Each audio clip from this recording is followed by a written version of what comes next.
আমি বিরোধী দলের আমির সাহেবকে বলবো, আপনি স্পষ্ট বিল উত্থাপন করুন যে বাংলাদেশ ইসলাম হুকুমত চাই। যদি বিল পাস না হয় তাহলে ওয়াকআউট করুন। বাংলাদেশের মানুষ জানুক যে তারা ইসলাম হুকুমতের জন্য ওয়াকআউট করছে, বারবার দাবি তুলছে।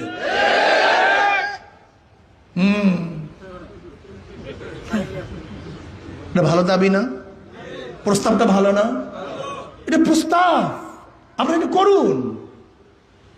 আমি বিরোধী দলের প্রধানকে বলবো, আপনি ইসলামী হুকুমত কায়েম করার জন্য, শরিয়া আইন বাস্তবায়নের জন্য বিল উত্থাপন করুন এবং সবাইকে বলুন যে যদি ইসলামী হুকুমত কায়েম না হয় আমরা সংসদ ত্যাগ করব, ওয়াকআউট করব।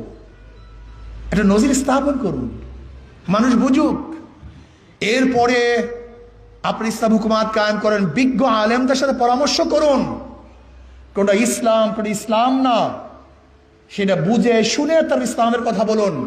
নিজেদের মন করে ইসলাম বাংলাদেশে সাপ্লাই দেওয়ার চেষ্টা করবেন না।